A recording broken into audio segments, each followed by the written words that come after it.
Y hoy he puesto por nombre el título del mensaje, Entrando en el río del Espíritu. Diga conmigo, yo quiero entrar en ese río del Espíritu. ¿Lo quiere? Dígaselo a que está a su lado, yo quiero entrar en ese río del Espíritu. Y ahora ore por lo que está a su lado, extienda la mano y dígale que puedas entrar en el río del Espíritu. Que puedas entrar en el río del Espíritu. Yo les quisiera hablar un poco del profeta Ezequiel.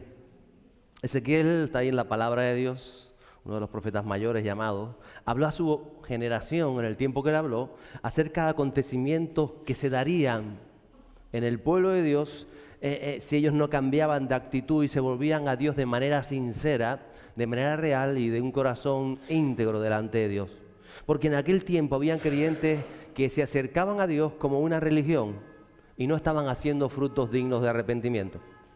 Ezequiel profetizó la destrucción del templo y la toma de Jerusalén, del destierro, antes de que acontecieran. Y también él profetizó, usted lee el libro de Ezequiel, profecías acerca de Egipto, de Filistea, de las ciudades de Tiro, de Sidón, de los reyes de Amón, Moab, y todas se cumplieron al pie de la letra, tal y como él las profetizó. Así acontecieron en los siguientes años que él vivió. Ezequiel tuvo visiones de lo que sucedía en la intimidad de las personas.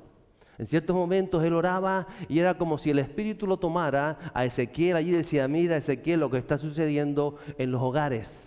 Y lo llevaba y parece que lo viera en los hogares donde las puertas estaban cerradas, donde parece que no hubiera nadie. El Señor dice, yo veo lo que acontece ahí, lo que pasa con mi pueblo en esos sitios. Y de alguna manera él tuvo visiones de todas estas cosas que estaban sucediendo y Dios se las mostraba. Él también describió el mundo espiritual, lo que sucede en estos momentos en el mundo espiritual, que usted y yo quizás no veamos, pero que está sucediendo ahora. Ezequiel, a él se le fue revelado, él veía el mundo espiritual. El mundo espiritual es real, se mueve en el mundo físico, se mueve entre nosotros, se mueven las fuerzas de las tinieblas y las fuerzas de la luz y operan todas y se están moviendo ahora mismo, en este momento se mueven, pero usted y yo no podemos verlo.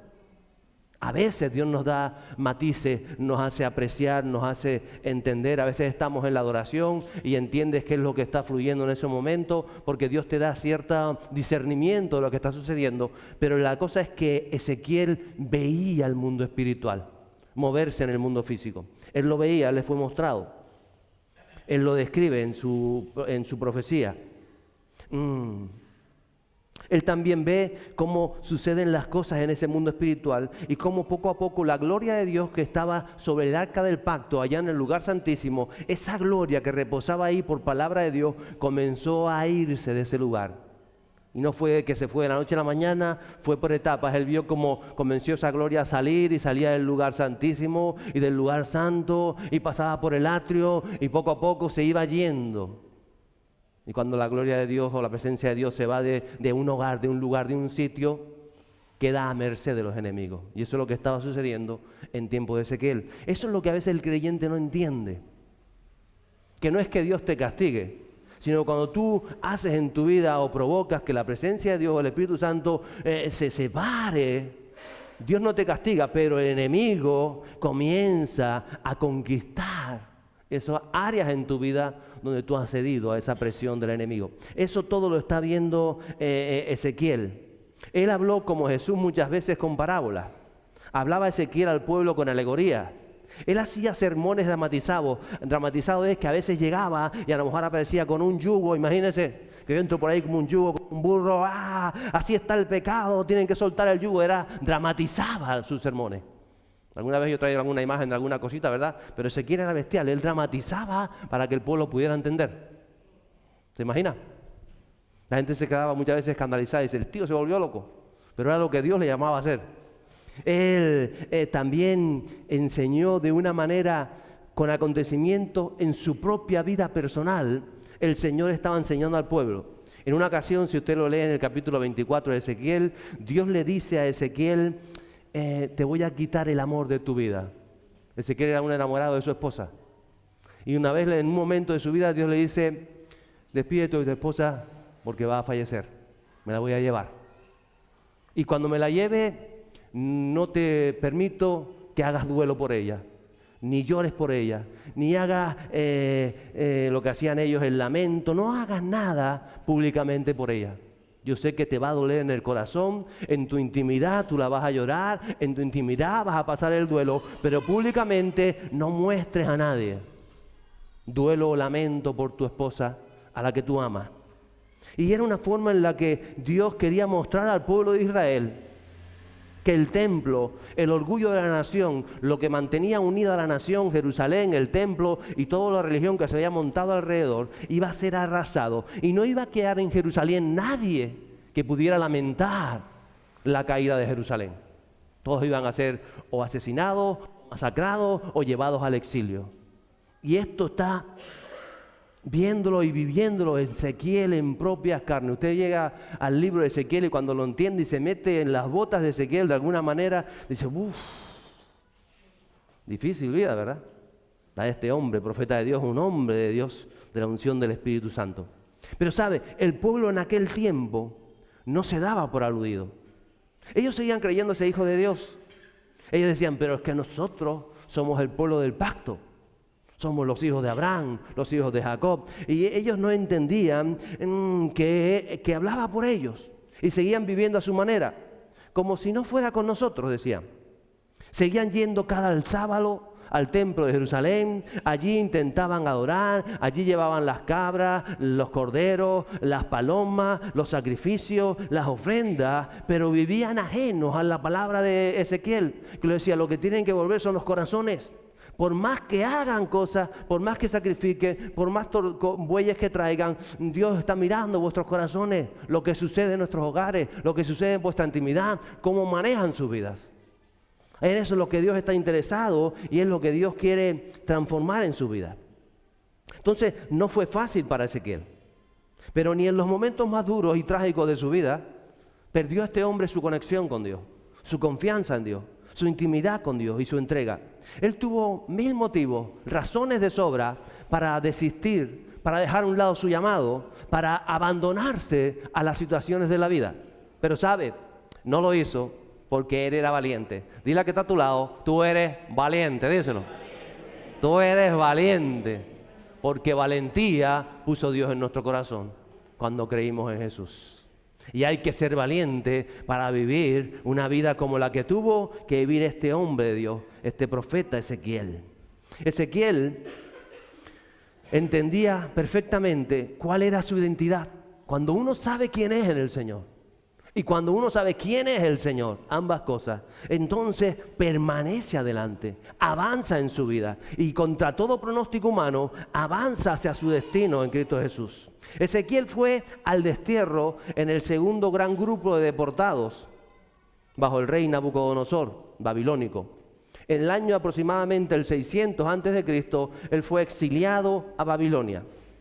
Y cuando un creyente tiene intimidad con el Espíritu Santo, por muy mal que se pongan las cosas, por muchas cosas que puedan estar aconteciendo, por muy solo que te puedas sentir o abandonado, dice que Ezequiel recibía una fuerza interior, una paz interior, una convicción interior, un gozo interior que lo hacía seguir adelante. Porque eso que viene, que es interior, es algo sobrenatural. Yo sé que estamos clamando y pidiendo por cosas sobrenaturales que pasen en nuestra vida, ¿verdad? ¿Tú lo estás haciendo? Lo está haciendo, ¿verdad? Y a veces creemos que las cosas sobrenaturales es levantar un paralítico. ¿Que lo es o no lo es? A veces creemos que las cosas sobrenaturales es ver vidas transformadas o cosas que acontezcan, que lo son milagrosos. Pero hay algo sobrenatural que también Dios quiere traer para tu vida. Cuando tú en medio de una tormenta, de un problemón, de una situación, tú recibes una paz interior que en ese momento te da paz, eso es algo sobrenatural.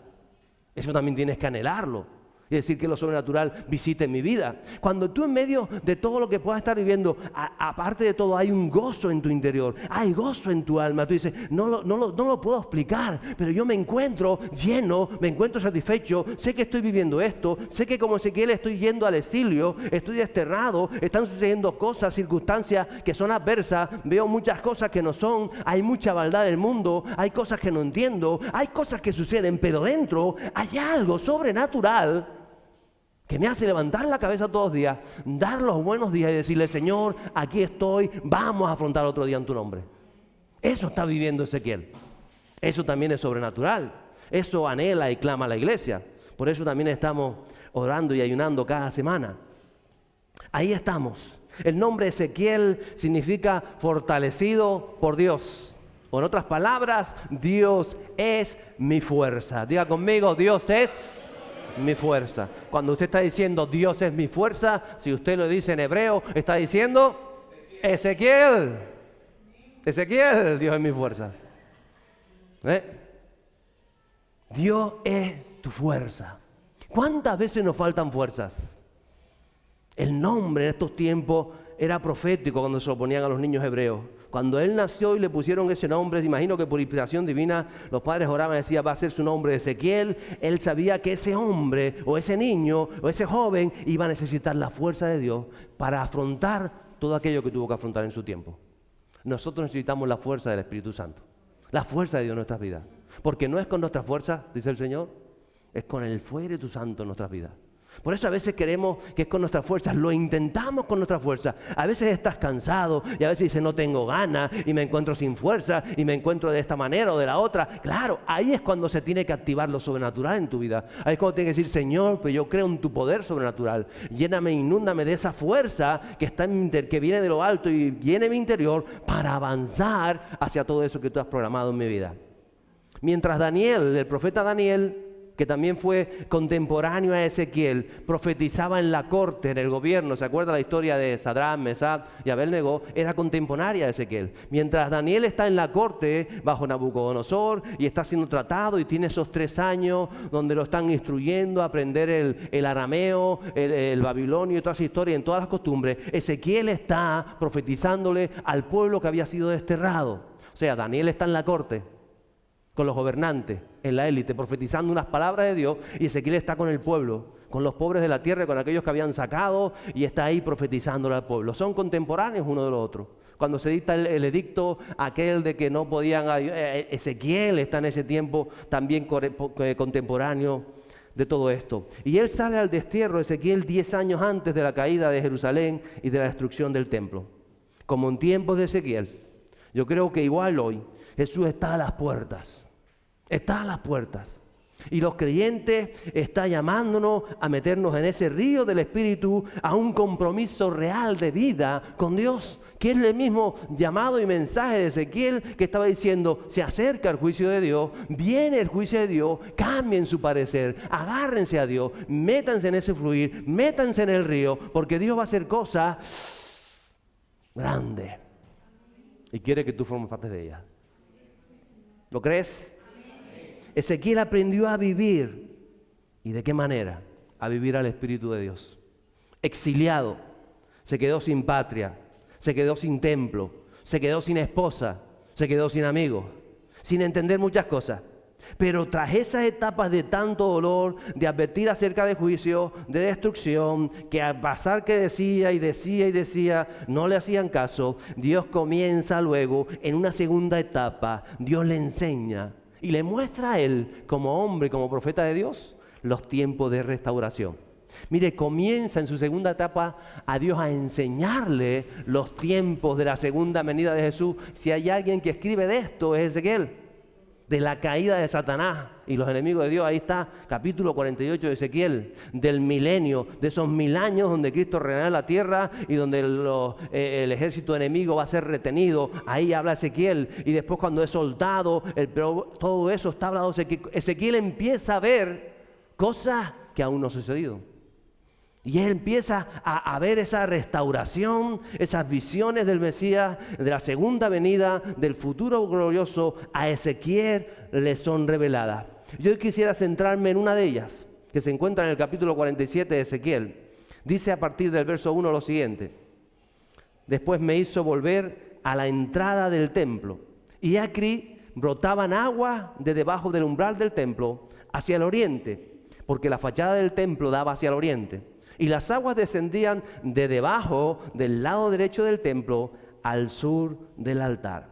Y habla que en un momento de sus visiones lo toma el ángel o lo toma el Señor y lo lleva ahí y le dice: mira lo que está sucediendo. Habla del comienzo de un río que comienza a brotar. Hablábamos el martes de cómo brotaban, ¿verdad? Estábamos hablando de toda esta agua, llevamos unas semanas hablando de ello. Que físicamente sucederá en el milenio, pero que está sucediendo en el espíritu de la iglesia de Jesucristo. Si usted ha viajado por naciones, hemos ido a muchos lugares y vemos cómo esa agua está brotando del templo del Espíritu Santo. Dice que es un río y se da en todos aquellos que comienzan, que desean sumergirse, que comienza a brotar. Y dice dónde brota en esta visión, dice bajo el umbral del templo. Y les digo que es umbral porque a veces no sabemos ni lo que es el umbral. El umbral es el escalón o el espacio que constituye la parte inferior de una puerta. Lo opuesto al dintel, el dintel es arriba, el umbral sería la parte de abajo. Dice que ahí lo lleva el ángel, lo lleva el Señor a ese lugar. Dice: mira Ezequiel, ¿qué estás viendo? Y dice que debajo de esa puerta de entrada al templo comenzaba a brotar y a brotar y a brotar y a brotar agua. Un río. Y él se queda impactado como diciendo, hablaba yo de la fuente del Gijón, ¿verdad? Que todavía a día de hoy, con Ezequías hablaba la semana pasada, está brotando y brota agua. Porque todo lo espiritual tiene un contexto físico, una base. De un lado están conectadas ambas cosas. Hoy entendemos que cada creyente es templo del Espíritu Santo, lo dice la palabra, y que juntos somos la iglesia. Y nos habla el profeta de ese río que brota del templo, dice justo a los pies de la puerta de entrada. Juan, en el capítulo 10, versos 7 a 9, Jesús diría lo siguiente: entonces Jesús les dijo de nuevo: en verdad os digo, yo soy la puerta de las ovejas. Todos los que vinieron antes de mí son ladrones y salteadores, pero las ovejas no les hicieron caso. Vuelve a decir Jesús: yo soy la puerta. Si alguno entra por mí, será salvo, y entrará y saldrá y hallará pasto. Uno tiene que estar firme en la palabra de Dios, en lo que Jesús dice, en lo que Jesús nos enseña. Cualquier cosa que te digan, sea un consejo, sea una decisión que tienes que tomar, o un proyecto familiar, o laboral, o económico, o espiritual, tiene que ser sujeto y regido por la palabra de Dios. Cuando tú estás pensando en hacer algo, ¿qué dice de ello la palabra de Dios? Tienes que tenerlo claro. La palabra es viva, es real, nos ayuda en el día a día. ¿Qué dice de ello la palabra de Dios? Porque por muchos años los creyentes vivieron, yo viví en ese tiempo, tomando decisiones, comenzando proyectos de vida según sus emociones. Yo siento esto, yo siento aquello, o según sus pensamientos. O por motivo de las circunstancias, y dice: es que las circunstancias me llevaron a hacer aquello. Dice: pero ¿qué dice la palabra de Dios? Yo sé que Dios, pero es que la circunstancia, la necesidad, la situación, y tuve que tomar estos pasos en mi vida en base a las circunstancias nefastas, vidas. Pésima labor. Qué importante es entender quién es la puerta. ¿Qué dice Jesús? Cuando uno está en el fluir del río que sale bajo el umbral de la puerta del templo de Dios, nadie da pasos en su vida fuera de esa puerta, fuera de la dirección de Jesús, fuera de la palabra. No hacemos caso, y por eso dice el Señor: las ovejas, mis ovejas, no hicieron caso a aquellos que vinieran y no eran en mi nombre. Eso enseña el Señor. Y es básico para que en tu vida, para que en tu interior, ese río del Espíritu Santo pueda fluir, pueda brotar. Tienes que someter tu vida, tus decisiones, tus pensamientos, tus deseos, tus emociones. Todo tiene que estar sometido a la bendita y santa palabra de nuestro Señor Jesucristo. Tiene que ser la base, el eje sobre el que se cubre tu vida. Y Jesús lo dijo con estas palabras: el Logo, yo soy el Logo, yo soy la palabra, porque es Jesús el que está en la palabra viva. No en las letras, sino en la palabra de la que trato yo de decirte el día de hoy. Tiene que guiar cada una de tus pensamientos y de tus acciones. Tiene un significado esto de la puerta. La puerta los que estuvieron en Israel, ¿qué le pasa a la puerta Está tapiada. En el año 1520, cuando se levantaron parte de las murallas, el Solimán el Magnífico llamado, que era uno de los reyes de los otomanos, sabiendo las profecías acerca de Jesús, sabiendo lo que pensaban, dice: no sé que un día vaya a venir ese tal Jesús, y tapió la puerta. Toda esa puerta le puso, está tapiada con rocas gigantes. Ahí están. Usted va a tocar la puerta, no la pueden abrir porque está tapiada con rocas. Está en medio de la muralla. Todavía a día de hoy está tapiada. Y eso que no son las murallas originales, pero donde estaban las murallas originales hay otras murallas y la puerta sigue tapiada, sellada, cerrada. ¿Sabe? También estaba cerrada y tapiada en tiempos de Ezequiel. Lo recoge la palabra de Dios. Por eso dice el verso 2, Ezequiel dice: me sacó por la puerta del norte y me hizo dar la vuelta hasta la puerta exterior, por la puerta que da al oriente. Y aquí las aguas que salían de ese umbral fluían al lado sur. Lo saca por la puerta norte, vuelvo y le digo, porque ya en tiempo de Ezequiel, la puerta estaba cerrada. Él escribiría en el capítulo 44, el mismo profeta: esta puerta estará cerrada, no se abrirá y nadie entrará por ella, porque el Señor Dios de Israel ha entrado por ella. Por eso permanecerá cerrada. Qué importante es entender la palabra de Dios. Qué importante es cuando incluso las fuerzas del mal trabajan para que la profecía de Dios se cumpla. Y por eso Solimán, que yo no sé que iba a hacerle un favor a su señor de las tinieblas, dice: voy a tapiar la puerta. Pero ella decía: así dice la palabra, la puerta va a estar tapiada hasta que venga Jesús, que con su voz y con su aliento destruirá todo y entrará por esa puerta hacia el lugar del trono que está establecido para él. ¿Usted lo cree? Gracias, Espíritu Santo. Gracias, Jesús.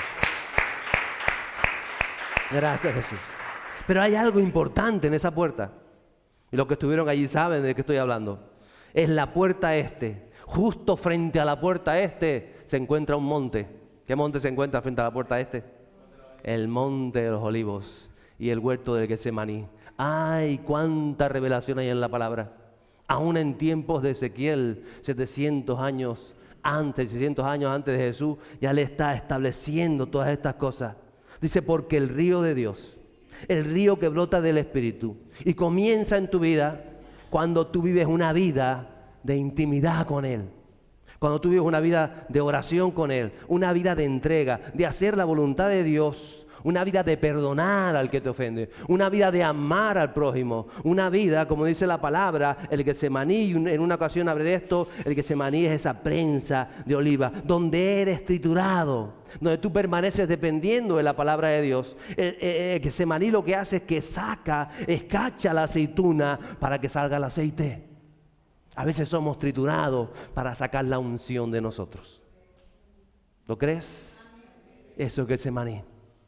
Eso es lo que tú ves cuando estás en la puerta y miras frente al monte de los olivos. Allí apenas a 500 metros está el monte de los olivos. Está cuando Jesús está orando. Y cuando Jesús, la última vez que entró a Jerusalén, antes de ser entregado, dirá: ay, la próxima vez que venga, entraré por esa puerta y a cumplir la voluntad del Padre. Pero ahora me toca atravesar este calvario, atravesar esta situación. Y eso es Getsemaní.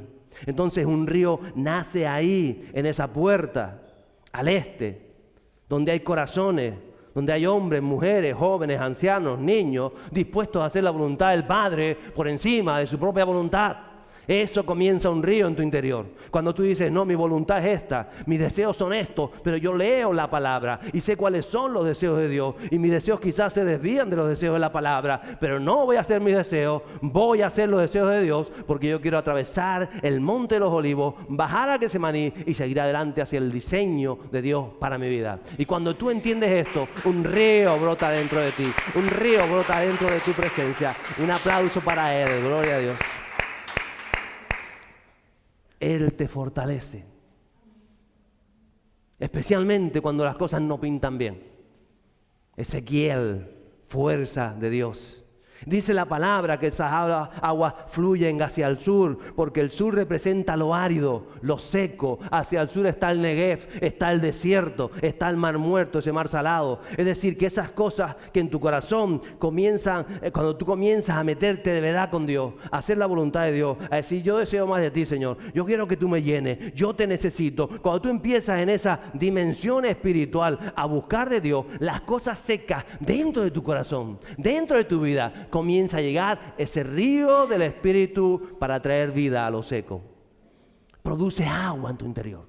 A veces el creyente está seco, seco, seco. Le falta la chispa de decir, más de tu presencia. Anhelo más de ti. Quiero más de ti. Sé que estoy en un momento en mi vida, pero yo te anhelo. Yo conozco tu palabra. Yo sé lo que dice. Yo quiero afrontar el modelo de Jesús y hacer lo que Jesús hizo. Y entonces el agua comienza a fluir poco a poco. Comienza a salir y comienza a regar tu corazón. Que es lo primero que tiene que ser regado. A regar tu vida. Y de ahí se comienza a extender. Y comienzan a extender a las acciones de tu vida. Son agua para ti. Dice el verso 3, cuando el hombre salió hacia el oriente, con un cordel o con 1 metro en la mano, midió 1000 codos. 1000 codos son 500 metros. Y me hizo pasar por las aguas. Con él, agua, ¿hasta dónde le llegaban las aguas? A los tobillos. En la visión dice que Ezequiel comienza esas aguas a formar como un río, el río del Espíritu, y el hombre dice, ven, vamos, acompáñame. Y él está caminando 500 metros, y por 500 metros el agua le llega al tobillo, y él está caminando en ese río, caminando 500 metros, que no es poco, ¿verdad? Medio kilómetro. Que son, claro, lo ponen en codo, yo que sé de codo, pues codo es esto, medio codo, medio metro, pues un codo es 1 metro. Aproximadamente, un poquito menos, 495 metros exactamente. 500 metros un codo, digo 1000 codos. Y ahí está, es llevado, porque en la visión, como en nuestras vidas, tenemos que pasar, tenemos que ser conducidos, tenemos que ser guiados por el Espíritu. Muchas veces intentamos hacer lo que nos conviene, intentamos hacer con nuestra vida lo que deseamos. Intentamos a veces que nuestros caprichos y justificamos nuestras decisiones cuando intentamos sacudirnos de lo que el Espíritu está haciendo. Pero cuando tú te mueves en el río del Espíritu, te vas a dejar guiar por el Espíritu. ¿Lo que es? Te vas a mover en el Espíritu. Él va a conducir tu vida. Y una vez comienza a brotar ese río en tu interior, si está, Él te va guiando, va paso a paso. No puedes ir corriendo. Es paso a paso. Fíjate que estuvo 500 metros caminando y el agua le llegaba por aquí. 500 metros. Porque a veces queremos nosotros llenarnos del Espíritu así ya de la noche a la mañana, ¿no? No. Dile que está a tu lado tranquilo, relajado. Sin prisa, como decían por ahí, pero sin pausa. Avanzando.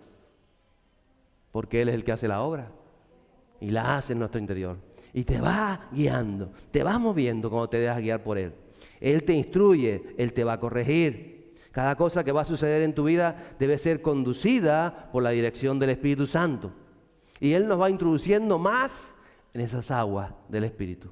Por eso uno tiene que huir o discernir cuando le dan un consejo. Cuando en el trabajo sucede alguna cosa, cuando hay influencias en tu vida, cuando hay pensamientos de opinión, cuando hay modas, cuando hay cosas que tratan de sacarnos del agua del Espíritu. No sigas esos consejos, no vayas por ahí. A veces yo he tenido que estar con personas con liderazgo, quizás con otros pastores que le estoy hablando de algo y dicen, no, eso no es así. Digo, eso es así porque es la palabra que yo tengo para mi vida. No será así para la tuya. Vas a tener que poner los puntos sobre las IES. Porque hay mucha gente que aunque sea creyente, no entiende tu fe, no entiende tu llamado, o no ha entendido, conocido, no está fluyendo en las mismas aguas del Espíritu a donde Dios nos está llevando. Por eso no todo el que sea creyente da un buen consejo. Tiene que ser guiado por el Espíritu Santo.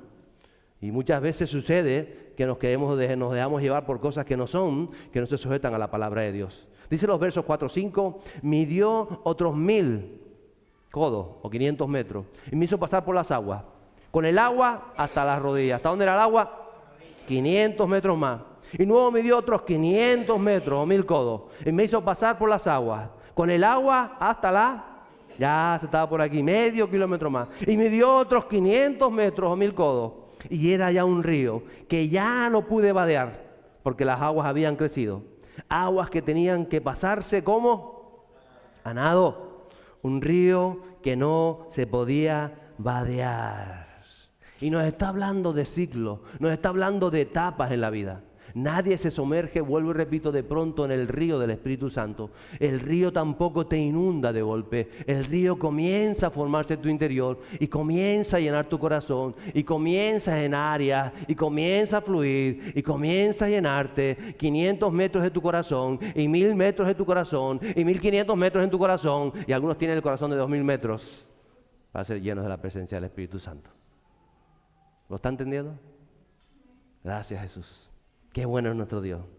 Y tu vida va siendo ordenada por la palabra. Tu corazón va siendo tratado por el Espíritu. Y poco a poco, si estás siguiendo la dirección del Espíritu, la visión del reino para tu vida, vas entrando cada vez más en esa dirección. Y en esa dirección vamos. Y en esa dirección se mueve la iglesia de Cristo. Tobillos, rodillas, cintura, poco a poco vamos transitando, te vas dando cuenta que todo lo que está sucediendo en tu vida tiene que ver con ese mundo espiritual que nos rodea, para llevarnos a donde Dios quiere hacerlo. Más de su presencia, más de Él. Y no es que te conviertas en un querubín y te vayan a salir alas, porque hay gente que después ya se espiritualiza, que en realidad lo vuelve todo misticismo o religión, porque todo es espiritual, pero no todo es místico, y todo es espiritual, pero no todo es religión. Usted me entiende, ¿verdad? No es que va a decir, ahora yo estoy lleno del Espíritu. No, un jamón. Entienda las cosas, porque hay muchos religiosos que se creen llenos del Espíritu y tiene un espíritu de religiosidad dentro que no puede con él. Y Dios no trabaja así, y Ezequiel no trabajaba así. Ezequiel le da cuenta que está nadando en ese río. El río ha crecido porque ha crecido la relación íntima con Dios. Ahí donde se mueve el Espíritu. Tú estás metido con Dios en lo secreto. Vuelvo y repito. Tú estás metido con Dios en lo secreto porque es ahí donde sucede el río. Donde sucede lo sobrenatural. Primero sucede ahí, en tu intimidad. Cuando tú ves que lo sobrenatural se está dando, que comienza a haber una sobrenaturalidad de paciencia en tu interior, paciencia para con tus problemas, de dominio propio a la hora de que suceda esto o lo otro. Los frutos del Espíritu se dan ahí, comienzan a fluir en tu interior. Paciencia, paz, una paz que sobrepasa todo entendimiento. Como diría Jesús, ¿sucede dónde? En tu interior. Y tú te das cuenta porque estás afrontando problemas diferentes a como lo hacías antes, porque te estás sumergiendo en el río. Lo sobrenatural se da siempre, siempre, amada iglesia, en tu lugar secreto. Ahí se da lo sobrenatural. No se da en lo público, se da en lo secreto. Primero, en lo secreto, ahí donde uno comienza a fluir ese río del Espíritu y tú empiezas a ver la vida de otra manera, comienzas a experimentar cosas nuevas, comienzas a saber, esto es el Espíritu que está tratando mi corazón. Mira que yo antes saltaba, que yo antes brincaba, que yo antes me encendía, y ahora una palabra que viene a mi corazón, hay algo está en mi corazón, hay un fuego, hay una paz, hay una paciencia, hay un dominio propio, hay una templanza, todos los frutos, hay una fe que antes yo no pensaba esto. Por eso cuando aquel me dice, eso es imposible, algo se despierta dentro de mí. ¿Qué se despierta? Lo que has recibido en tu lugar secreto. Si no has recibido fe en tu lugar secreto, ¿qué va? ¿Qué te va a decir? Eso no es imposible. Tú vas a decir, bueno, vamos a intentarlo de otras maneras. Eso no es fe. ¿O creemos que es fe? No sucede nada en lo público que no haya sucedido en tu lugar secreto. Por eso la gente viene y dice, ay, vamos a hacer cosas para Dios. ¿Tú quieres hacer algo de verdad para Dios? Sí, pues métete en tu lugar secreto y cuando ardas ahí dentro, ven que Dios va a hacer cosas con tu vida. Porque nosotros no vamos a hacer nada para Dios. Es Dios el que hace cosas en nuestra vida. ¿Usted lo puede entender? Den un aplauso a Él. Dios hace cosas en nuestra vida. Gracias, Espíritu Santo. Entonces usted tiene que cambiar el paradigma, el chip, la concepción de lo espiritual. Usted y yo no podemos hacer nada para Dios. ¿Lo entiende? Porque el que hace cosas para Dios es religioso. Voy a hacer esto para Dios, y voy a hacer aquello para Dios, y voy a hacer aquello para Dios, y está todavía haciendo cosas para Dios, y hace tanto para Dios que no tiene tiempo de estar en el lugar secreto, en la intimidad, no tiene intimidad con Dios, porque está todo el día haciendo cosas para Dios. ¿O no? ¿Le ha pasado? El poco tiempo que le queda libre porque está liado con los niños, con la familia, con el trabajo, con las cosas, quiere hacer cosas para Dios. Y él dice, no hagas nada para mí, métete en lugar secreto, que quiero tratar tu corazón, cavernícola, quiero tratar tu corazón. Otro glodita. A veces dice cavernícola, a veces otro glodita. Pues a veces somos así que nos encerramos en la cueva, ¿no? Y cuando tu corazón es tratado, tú sales y dices, yo no quiero hacer nada para Dios, pero Dios empieza a hacer cosas con tu vida. ¿O no? Así funciona el reino de los cielos. ¿Usted qué cree? Comienza a entenderlo. Te metes en el lugar secreto. Ahí suceden cosas, ahí sucede un río en tu interior. Ahí el río comienza a crecer, las rodillas, los tobillos, la cintura, comienza a crecer. Por eso Jesús salía de esos lugares y cuando decían, Jesús, haz esto. Y Jesús decía, ¿y por qué no hacemos esto? ¿Y por qué no hacemos lo otro? Decía, no, Jesús decía, yo solo hago lo que mi Padre Celestial me dice. Yo no hago lo que me da la gana. ¿Qué hacía Jesús? Lo que el Padre le decía. ¿Dónde se lo decía? En su lugar secreto, cuando él se levantaba de madrugada o cuando él estaba allí, pasaba horas y los discípulos estaban todos con sueño, se habían comido la buena cena y estaban todos durmiendo. Él estaba ahí en su lugar secreto y ahí recibía instrucciones de Dios y Dios le decía, hoy te vas a encontrar con tal, y ahí recibes tú las instrucciones, ahí Él te forma. Y entonces salía y decía, Jesús, ¿por qué no alimentamos hoy otras 10,000 personas? Y decía, no, y no vamos a alimentar personas. Porque estos no es que vienen por el alimento, yo vengo a traer una palabra, yo los he alimentado por misericordia y porque saben que el Padre nunca les va a faltar y va a proveer, pero hoy no es un momento de alimentar otras 10,000 personas, porque ya querían mucho nada más que comer de la gorra, ¿no? Un creyente nunca coma de la gorra, acuérdese de esto. Un creyente recibe las instrucciones del reino de los cielos. ¿Lo puede entender? Eso nos enseña Jesús. Por eso Jesús, en esa conexión es la que te saca. Entonces Ezequiel se da cuenta que está nadando. El río produce en tu corazón. El río crece en tu intimidad. Y Ezequiel está solo en el río. No hay nadie más. Él está viéndolo solo. No hay multitudes, no hay nadie. Él está fluyendo, nadando en el río del Espíritu. Los versos 6 y 7. Dice, entonces me dijo, ¿has visto, hijo de hombre? Lo llama así. Y me llevó y me hizo volver a la orilla del río. Y cuando volví, había recorrido 2 kilómetros para allá y ahora 2 kilómetros para acá. Y cuando volví, he aquí en la orilla del río había muchísimos árboles a uno y otro lado. Es decir, que cuando él empezó a entrar en el río, no había nada ahí en la orilla. Y cuando él salió del río, ¿qué habían? Exuberancia, habían árboles, había vegetación, estaba el Edén, en otras palabras. Las cosas habían cambiado. ¿Dónde habían cambiado? Fuera del río. ¿Por qué? Porque él se había metido en el río. ¿Usted lo puede entender? Nosotros queremos cambiar las cosas de fuera del río sin entrar en el río. No te funciona. Hay creyentes que llevan toda la vida dándose palos contra la piedra o contra la pared. Porque las cosas de la orilla del río se cambian dentro del río. ¿Lo puedes entender? Si tú quieres cambiar las cosas alrededor de tu vida, tienes que meterte en la intimidad con Dios. ¿Qué hacen los creyentes normalmente? Quieren hacer cosas para cambiar las cosas. Si usted quiere hacer algo para cambiar las cosas, métase con el Espíritu Santo.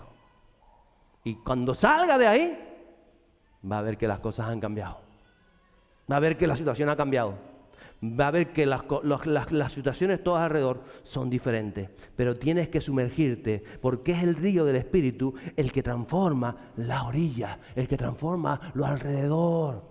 Tú le estás diciendo, Señor, transforma a mi mujer, que mi mujer sea diferente. Mira cómo la aguanto, mira a mis hijos, son un tal. Mira a los profesores de mis hijos, todos son unos sinvergüenza. Pero yo estoy aquí, que soy creyente, que voy a la iglesia todos los domingos. Tú sabes que sí me quieres, Señor. Yo sé que... No. Te metes en el río y te dice el Señor, ay, ven acá. Que tú eres el que tienes que cambiar, que tú estás viendo las cosas diferentes, que yo no he dicho que tú digas que declares eso, que tú bendigas las verdad, que tú hagas esto, que tú hagas lo otro. ¿Y qué te empieza a tratar el Señor? Tu corazón. Y cuando tú sales, tu mujer no ha cambiado nada, pero tú la ves con otros ojos y dices, estoy enamorado de esta mujer. Y tu mujer así le cae el moquito por aquí, toda... Hay mujeres para todo, ¿no? Pero tú dices, ay, ¿por qué ha cambiado? Tu corazón. Tú vas al colegio donde el profesor, y tú vas con otra mentalidad, has cambiado el mundo espiritual y el profesor es diferente. Ay, estuvimos en el médico estos días. Había estado hacía una semana o dos con el mismo médico, no voy a dar ni el género, y estaba allí. Y estaba alterado ese día y todo estaba tal. Yo me senté allí. Tranquilo. está bien. No, yo vengo otro día, tranquilo, yo no pasa nada, yo puedo venir otro día. Cuando volví el otro día, que fue esta semana, nos pusieron la alfombra roja, no sé por qué, pero yo digo, esto es otra persona. Es otra persona. Que era de aquí, que era allá, que qué bien, teníamos hasta cosas en común. De todo, yo también estuve por ahí, ay, qué bien, qué tin, qué esto. Mira, ustedes tranquilos, esto lo hacemos así, esto lo hacemos asado, esto nada, esto, yo te lo firmo. Digo, pero si era el mismo médico, ¿sí? ¿Qué cambió? ¿Qué cambió? El río. Cambia cuando uno entra al río. Le dice, Señor, mira lo que sucedió. Yo bendigo a esa persona necesita de ti, esa persona necesita algo, que yo pueda bendecirla, que cuando yo voy a encontrarla, algo haya cambiado. ¿Y qué cambió? La orilla del río. ¿Por qué cambió la orilla del río? Porque si yo hago así, pues ahora pongo una reclamación, pues ahora mis derechos, pues esto sí me besa, a mí que me ponga otra vez usted. ¿Se imagina? El enemigo toma ventaja.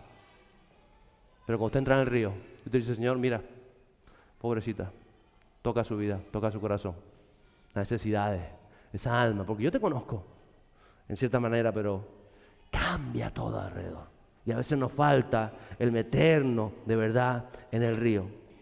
Todo había cambiado, versos 8 y 9, y me dijo, estas aguas salen hacia la región oriental y descienden al Arabá, eso es el sur. Luego siguen hacia el mar y desembocan en el mar. Entonces las aguas del mar quedan purificadas. Y sucederá que donde quiera que pase el río, todo ser viviente que en él se mueve, vivirá. Y habrá muchísimos peces, porque estas aguas van allá y las otras son purificadas. Así vivirá todo por donde pase el río. El creyente tiene que sumergirse en este río del Espíritu que está fluyendo, que está transformando tu alrededor. Tú sumérgete en el río. Esa es tu gran labor. Esa es tu gran anhelo, iglesia. Como creyente, métete en el río, en lo que está ese río que fluye de los cielos, que fluye a tu corazón y que se extiende por la tierra. Por eso Jesús lo entendió cuando Él le hablaba a los apóstoles y decía, ay, ustedes van a transformar el mundo. No lo va a hacer el emperador, no lo van a hacer las legiones romanas, no lo van a hacer los ejércitos judíos, no lo va a hacer nadie, no lo van a hacer las políticas. Las políticas de este mundo están fracasadas, todas están fracasadas. La economía de este mundo a día de hoy está fracasada. La equidad está fracasado. Solo hay una esperanza para el mundo y esa esperanza es usted, pero usted no lo entiende. Esa esperanza es usted. Si el mundo es tan grande, no importa lo grande que sea el mundo, lo importante es cómo tú te metas en el fluir del Espíritu, porque es el Espíritu el que transforma el mundo a través de su vida. ¿Lo puede entender? Así que usted tiene que salir de aquí diciendo, yo quiero más de ese río, yo me meto en ese río. Yo me quiero tirar de cabeza, el Espíritu, tranquilo, vete dando pasitos. Ya llevo 300 metros, te faltan 200, sigue dando pasitos. No salte de cabeza. Si salta de cabeza donde le llega por eso, ¿se pega un chinchonazo o no? Si el río está por aquí y usted salta así de cabeza, ¿qué le pasa? Tiene que ponerse lo que se dice que ahora para los chinchones, ¿cómo se llama? Catapú, que te pones eso para que se te baje el chinchón. Esas cosas que no sabía ni que existían. No. Chinchón en Canarias es un bulto que te sale, ¿no? No es chinchón del otro que se bebe, eso es otra cosa. Usted lo entiende. No salte de cabeza. El Espíritu lo va a ir guiando. Le llega a la cintura. Y poco a poco va fluyendo en ese mover. Es el fluir del Espíritu. Y usted va a ver los efectos de ese fluir en su vida. Porque las cosas son transformadas. Quisiera acabar con el verso 12. Que dice lo siguiente. Bueno, antes, el verso 8 y 9 me olvidé de comentarle y me venía ahora a la mente. Los que estuvieron en Israel, estuvieron en el Mar Muerto, ¿verdad?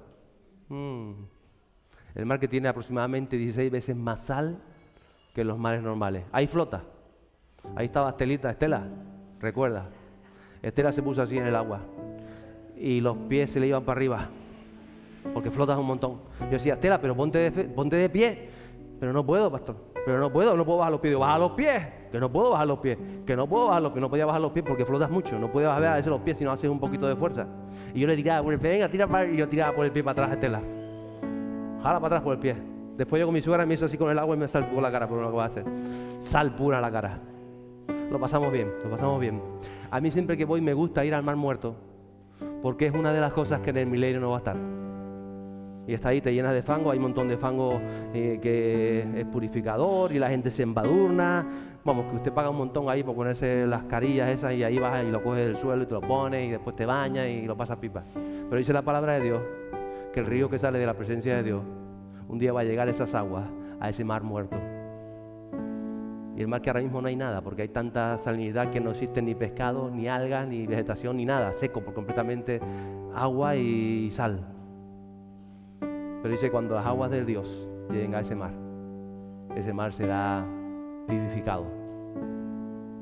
Digo, Señor, ¿cómo pueden ser que las aguas, físicamente hablando, aguas de tu presencia, van a entrar a ese mar que ahí nunca ha habido nada desde la época de Sodoma y Gomorra hasta nuestros días? No puede haber vida por la alta salinidad que hay. Cuando lleguen las aguas, aquello va a vivificar. Dice, llegarán los pescadores de alrededor, tirarán sus redes y cogerán cientos de pescados. Y saldrá vegetación y será como un lago o un mar interior enorme por esas aguas de vida. ¿Qué le estoy diciendo? Que cuando usted se mete en el río del Espíritu Santo, las cosas que ahora están muertas, como ese mar muerto en su vida, a su alrededor, van a ser tocadas por la mano y la presencia de Dios. Porque no lo hace usted, lo hace el río de Dios que está fluyendo. Si usted deja que fluya a través de usted a otras vidas, a otras áreas de su vida, a su matrimonio, a sus hijos, a sus relaciones, a sus vecinos, a su economía, a este país tan necesitado, usted tiene que dejarlo fluir, dejarlo fluir, dejarlo fluir. Pero para dejarlo fluir usted tiene que meterse en el lugar secreto y buscar esa presencia de ese río. Y ahora sí quiero terminar con el verso 12, que dice, junto al río, en su orilla, a uno y otro lado, que serán toda clase de árboles que den fruto para comer. Sus hojas no se marchitarán, ni faltará su fruto. Cada mes darán fruto, porque sus aguas fluyen del santuario. Su fruto será para comer y sus hojas para sanar. En otra versión dice, para sanar las naciones de la tierra. Y yo aquí veo en ese versículo 12 el libro de Hechos, la iglesia primitiva, la iglesia fluyendo en el río del Espíritu Santo para dar fruto digno de arrepentimiento, para dar fruto de bienestar, para dar fruto de sanidad, para dar fruto de alegría, de gozo, de paz, de fe, de paciencia. Por eso, amada iglesia, lo que necesitamos cada uno de nosotros no es hacer 1.000.000 de cosas. Lo que necesitamos cada uno de nosotros es meternos en esa presencia del Espíritu Santo, en intimidad con Dios, buscarlo, apartar un tiempo de calidad, un tiempo que tú digas, Señor, este es mi tiempo que yo aparto para ti, hoy lunes, y hoy martes, y este tiempo, hoy miércoles, y hoy jueves, y cada día para beber de ese río, para comer de ese río, para alimentarte de ese río. Y ese río inexorablemente te ha de tocar a ti y va a cambiar todas las cosas alrededor de tu vida.